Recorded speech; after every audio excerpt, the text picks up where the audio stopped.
in Taranaki at an iconic golf course.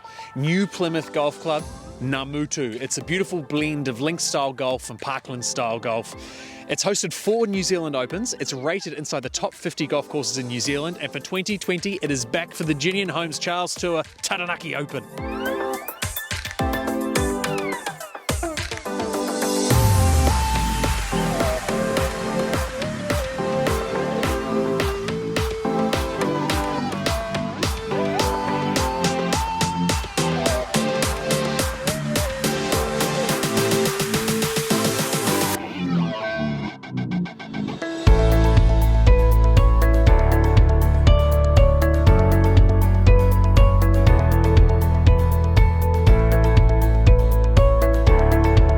I became GM just over a year ago, and one of the key things for me was to stage the Ginian Homes Charles Tour again. It's such a wonderful thing to see the best players here playing. You're clearly very passionate and the club here is really in behind you. Yes. Why do you want to host an event like this on your course? What does it mean to the club? I think it's good for us to see the best players, especially in the COVID times, and they're all in the country, most of them, and to get them here is great for the budding young players coming up to see them firsthand, and the feedback has been good on the nature of the state of the course. Well done to you and well done to your team for pulling it off, because you could have easily just put it in the too hard basket, Yes. but you haven't, and the course is fantastic, and as you say, the pros are stoked, so well done to you and your team. Thank you very much. Yeah, the course has been delivered beautifully for this event, but one of the things they couldn't control, unfortunately, was the weather, and during round 1, play was abandoned due to high winds. Here's Jason from New Zealand Golf to tell us more. We had pretty blustery conditions. It was sort of gusting at 40 k's an hour consistently, and getting up to 60 at some points during the day. So yeah, we're a 3-round tournament now, so it's just become a little bit more of a sprint. So 3rd round will be now the final round. This is the first tee behind us, and conditions today, expect the wind to get up a little bit, some light rain in the afternoon forecast, and Mount Taranaki, it's hiding in the clouds, so anything could happen when it comes to the exposed areas of the course. Now the leaderboard, it is stacked with names that you'll know. They are familiar names to the Charles Tour, so let's check that out now. Great to see Tumi's form continuing after a win at the Karis Open in Tauranga. He's at 5 under par, shooting even yesterday. He's going to have a bit of work to do in the final round to take it out, but who knows? He knows how to get it done. Kazuma Kaburi, an amateur, he is such a good player. He can go toe-to-toe with the pros. He's at 7 under. And just ahead of him, James Anstis, Lockie McDonald and Wunshul Na, all quality players within striking distance of Daniel Hillier at 10 under and Josh Geary at the top at 10 under as well, with 6 under 66 yesterday. Daniel Hillier, world-class player, and Harry Na at your heels as well. Can you give us your take on those guys and their games? Yeah, Dan's a pretty impressive player, tee to green for sure. If he's on, he's a bit tough to beat, but yeah, you never know, I guess. Golf's sort of a funny one, with sort of day-to-day can be quite different, and Harry's playing really well too by the looks, so yeah, it won't be easy. There's a lot of guys within a few shots, so I'm sure we'll take a low one today. Yeah, I've been waiting for a long time. Like, for all of us out here today, this is what we play for and this is what we practice, grind, so it means a lot. Had some pretty good memories here a few years ago as an amateur. We, Wellington managed to win the Tyrrell into provincials there.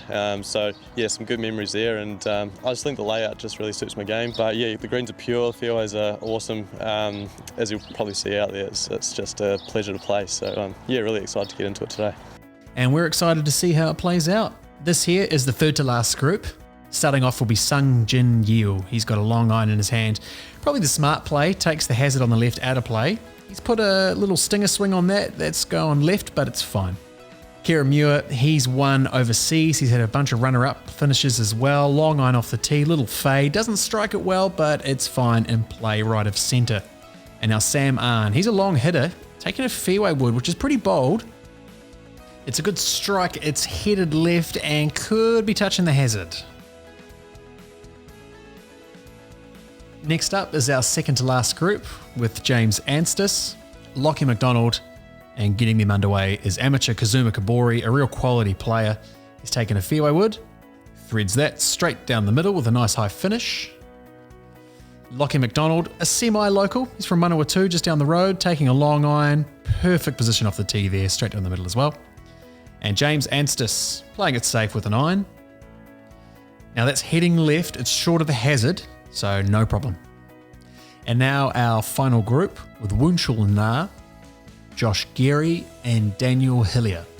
First up will be Nah. Getting his visualization on. Got a long iron in his hand. Nice strike. It's heading leftish, but the beauty of a long iron off this tee is it takes that hazard out of play on the left. He is fine. Daniel Hillier. He's used to these situations. He really knows how to get it done. He's got a long iron too and hits that just perfectly. Low stinger ball flight. Way down too with a long iron. Now Geary, interestingly, he's going for driver. This is showing a sign of his intention today. He is going for it. The green is on, but the hazard is left and that is heading straight at it. He knows it too. Oh, that is not a good line. That is not the miss off the first tee. We'll see when we get up there. So first up is the hard-working Nah. He's in the rough there, having to negotiate the tree on the left. He flicks it up over that, middle of the green, but he's flown it a little far. Unfortunately, that's just over the back.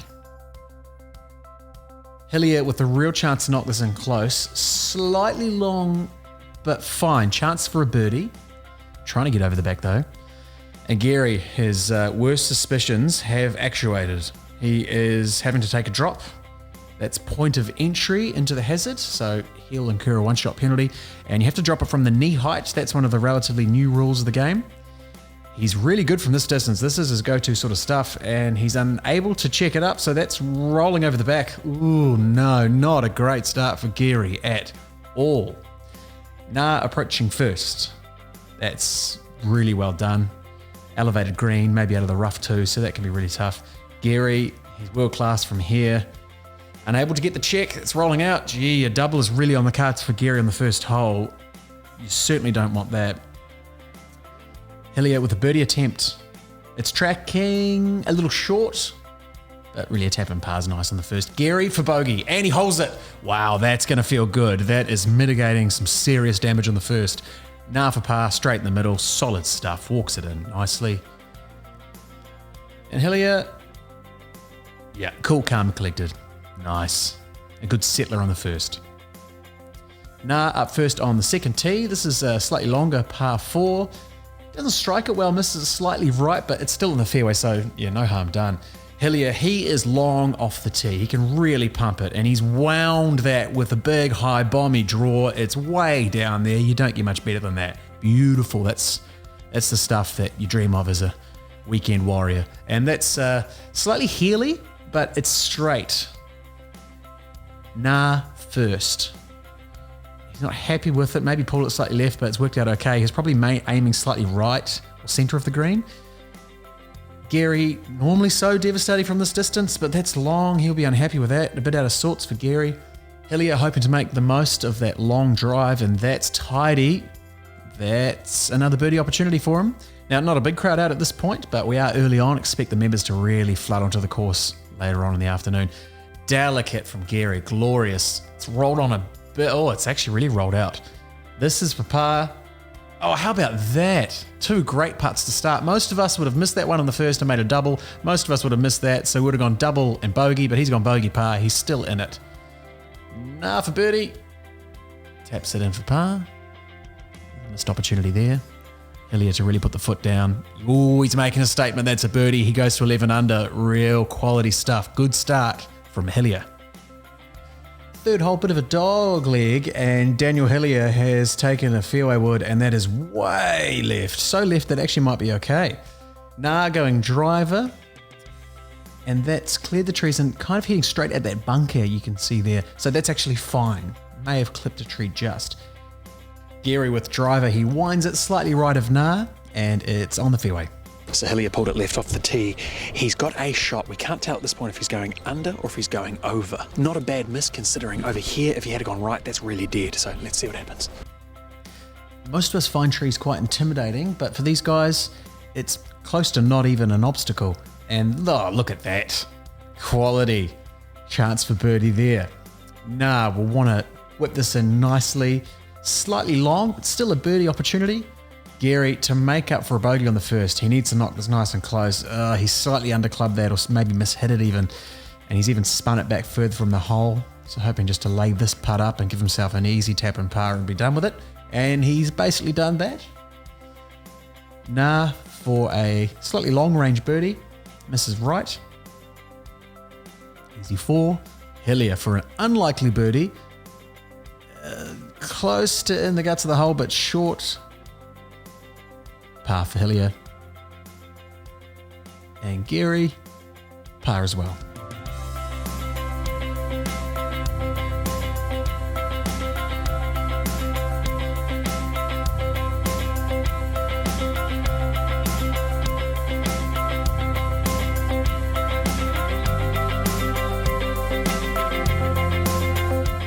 One of the things that makes Ngā quite special is the par 3s all point in different directions. So when the wind is up, you might have a par 3 that's downwind, into the wind, and crosswind.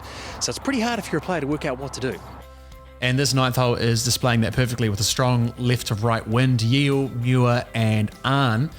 None of them actually hit the green. Good start lines, but the wind will push it right, or they left it out left. Muir made a bogey here.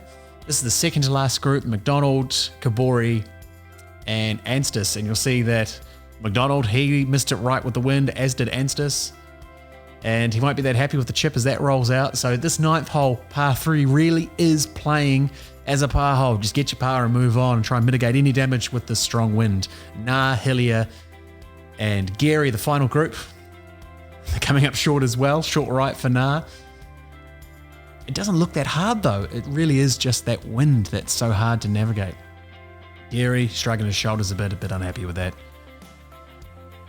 Hillier missing it right, see? It's a real battle. So at this point, we are 9 holes in. Let's check out the leaderboard. You'll see there the top group, Hillier, Gary, and They haven't really done a heck of a lot, kind of staying stagnant. And you'll see further down the leaderboard, some players are really making a play. Hides has turned up out of nowhere. He's 4 under after 9. Kazuma Kaburi 4 under. Her brother Kazuma is 2 under.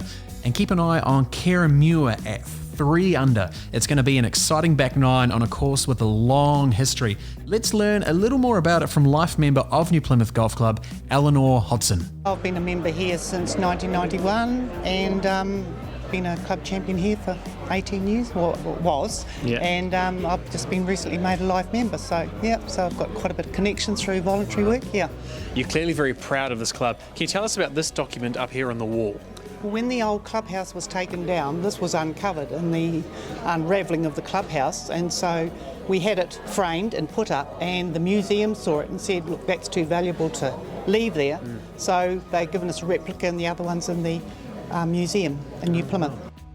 Hole 13 is a signature hole of New Plymouth Golf Club. The undulation, the setback, elevated nature of the tee, the city view, the sea, and the exposure to the elements are what makes this hole a fascinating test of golf. And this hole also begins a sequence of grade holes that really make visitors to the course feel like they've stumbled across a hidden gem. Now let's join our third to last group where Kieran Muir has really made plays at the lead. He's in the lead by 1 and he's now 5 under for the day. He's first off the tee and he's got driver in hand. It's a really nice swing. He's got a bit of recoil action. He likes that. It is a gettable hole and he's driven the green. He is on for 1. He's driven the par 4 13th and he's got this for eagle. It's tracking and he's got it. Oh, he's eagle 13. He is now 7 under par. That gives him a 3-shot lead. That is outrageous. This is hole 14 and this is a great golf hole. Plays around 115 metres, but there is danger everywhere. We've heard players have hit lob wedge onto this green before, and when it's into the wind, I've heard them hit 3-iron short. This hole can be brutal, and that's just the tee shot. Let's jump to the green. Yeah, look at the green. It's big and it is slopey. Around the front of the green, there's like an edge being cut out of it. So if you don't land on the green and you come up short, it's just going to fall down in the swale. Over the back here, when the pin's tucked at the back, this out of bounds really comes into play. So with the elements, the shape of the green, the distance of the hole, any error is just going to be exacerbated. And then you throw some pressure with the tournament as well. This is a great hole. Muir with some serious momentum as the shower comes down now, and that's coming straight at the flag. It's actually caught the bunker. It could have plugged, but it didn't. But he is hard up against the front lip. This is a tricky, delicate bunker shot. And he delivers. That's almost a slam dunk. It's rolled out about 5 feet past. This is a tricky little downhiller. Let's see. That is huge. He had to make that up and down, and he's done it. Very, very impressive stuff. This is hole 15, and what a great stretch of holes we've seen so far. This is awesome because it's not long, it's just over 300 metres, but there's a lot to consider. Over this way is out of bounds. You flare it right, see you later, reload. Down here is some water, and that water actually curls out at around the landing spot for the tee shots that are back here, and it plays like a bit of a dog leg, so it's enticing you to take the shortcut and go for the green, which is gettable. This is a birdie hole, but how badly do you want it, and how good is your nerve? That is the question. Zzz. Muir with driver. He moves the ball naturally left to right, and he's flared this a little right. It looks like it's in, yes, it's in the rough under the tree there. Ball's sitting down too. Not a great angle into the green, but he does well. He finds the green left, and he rolls that putt up nicely for a tap and par. Easy as that. And now on the 16th tee, he goes full wind, and the crowd likes it. So full disclosure, earlier on in the round when Kieran wasn't in the lead, I said to him, do you want to know the scoreboard? And he's like, no, not right now. Now the thing with Kieran is he's been a pro for a long time. He's won overseas. He's a real quality player. If anyone can get it done, it's Kieran. He's cool, calm and collected, and the only thing that's going to stop him from winning this is himself. This is great stuff to watch. Wedges out of the rough. It's really hard to get any spin. He lands it on the front. Beautiful 5-6 feet for birdie there, and he loves it. Wow, that's to get to 8 under for the day. It is all on. If he holds this, it is basically an insurmountable lead. Oh, it's right. He's a bit bemused by that, but still it's a par. Now on to the 17th. Sam Arn off the tee there, winds it straight down the middle. Muir heading left. Could be trouble in the tree. And Yale making a good swing too. Now Muir would have been walking up the fairway thinking about Luke Toomey on 17 at the Caris Open, where he ended up losing a ball in the tree. He's fine though, he's got away with it. He's sitting down in the rough. Might have to negotiate a couple of tree roots and a weird stance. He'll be taking about an 8 or a 7 iron here. It's on a good line, and that catches the right edge, right fringe, good leave, really nice stuff. Delicate little chip shot. He rolls that out. Fantastic. Still a couple of feet. This is for par. Solid par. Would have been feeling a little shaky over that second shot. The final hole with par 5, it's playing downwind. This is a real gettable hole. He's got a big lead. He can really open his shoulders here, and he does just that. It's a long way down, just left of the fairway. Enjoying his walk up the 18th. Very low chance of anyone getting him now, being this far ahead. Very gettable into this par 5 18th. It's a real slopey green. He hits the back edge, no problem. 2 putts for birdie to get to 8 under for the day. Now look how fast this is down the hill. He's barely hit that.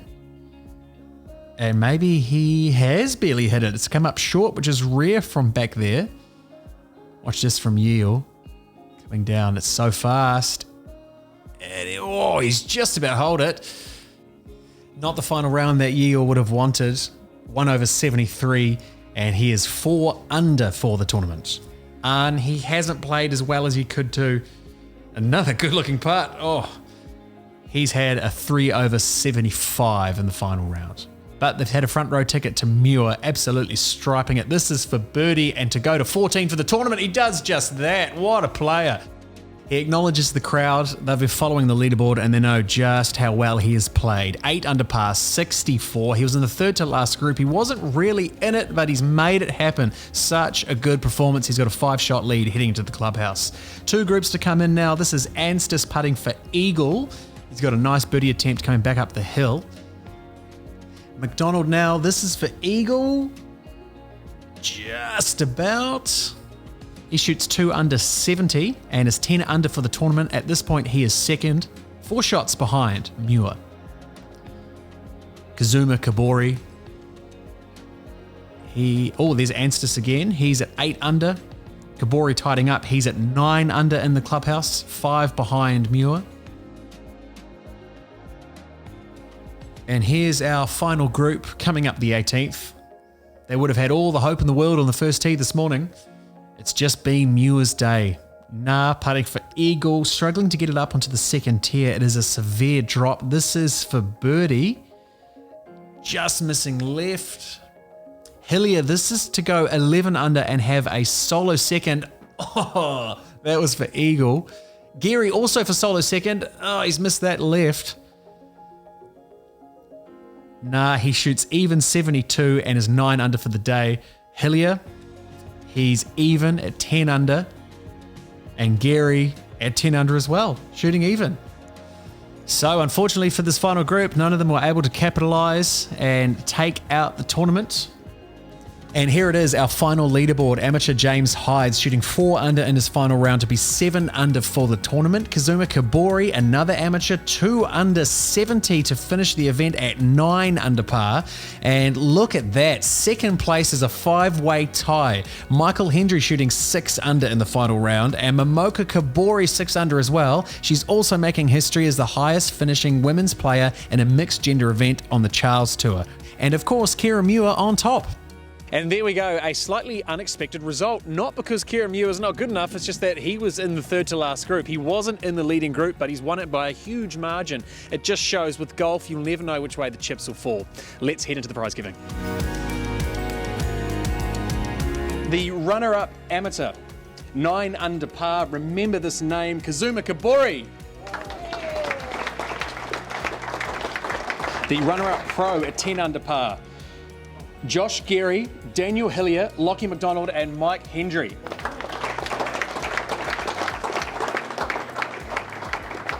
And now on to our top 2 prizes, leading amateur and also joint runner-up at 10 under par, Momoka Kaburi.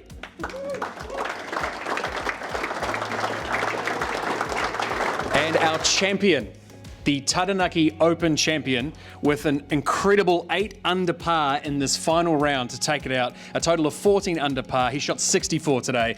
He's fantastic. Kieran Muir. A big thank you to the sponsors and the partners, Friends of Namudu, for coming to the party, also helping get this event back on board. On a personal note, I just want to say thank you to my fiancée Nicola, my family, my friends, all my team that help me out and allow me to do what I do. My sponsors, Titleist, Oakley, Cardinal Logistics and EasyGo for all their support, and hope to see you all again next year. Thanks, Neville and team. Cheers. I was pretty confident if I got the putter going, it was on. Yeah. And so I just had this positive mindset, aggressive mindset. I was just going for it. Yeah. Like nothing to lose. I'm just going to go out there and get it. Yeah. So I did. Well, you're an incredibly hard man to dislike, Kieran Muir, and it's very easy to be happy for you to win. You've got great conduct, professionalism, all that. You're the full package, so well done. Good stuff. Mate. Kind words. Appreciate it. A great course, a great event, and a great champion. Well done, Kieran Muir. Thank you to Jenny and Holmes, sponsors of the Charles Tour and New Zealand Golf. And we'll see you for the next golf story.